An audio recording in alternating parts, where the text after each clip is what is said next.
Have you heard the saying, different strokes for different folks?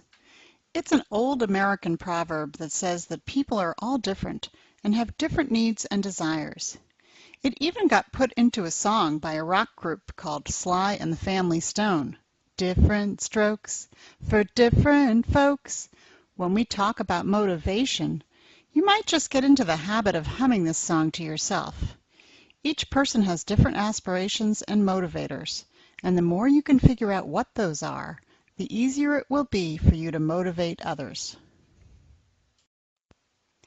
Abraham Maslow first proposed the hierarchy of needs in a 1943 article entitled A Theory of Human Motivation, published in Psychological Review.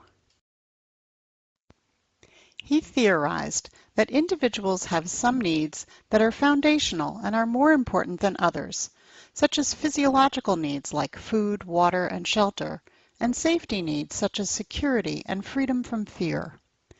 Once those most basic needs are taken care of, other needs like the desire for social acceptance and love or a sense of self-esteem can ascend. It's important to know that Maslow's hierarchy is sometimes seen as controversial. Even Maslow himself said late in his career that people might be motivated by multiple needs and that perhaps the hierarchy need not be so rigid. Nonetheless, it is instructive to consider how each of us may have primary and secondary motivators at the most basic levels.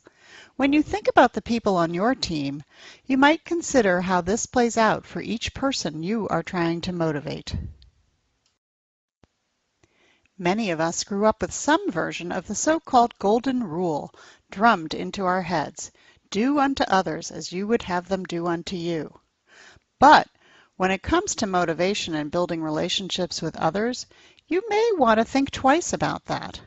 What gets you excited and interested in doing something may be completely different than what gets someone else excited and interested.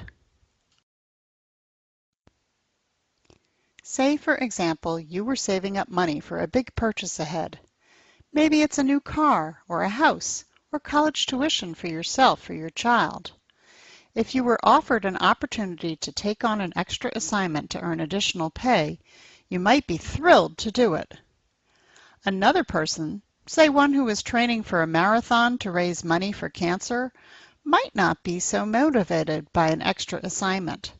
For that person, having the time to make a difference for their cause is more valuable to them than the money from the extra work. And yet a third person might want to know the nature of the task in the extra assignment.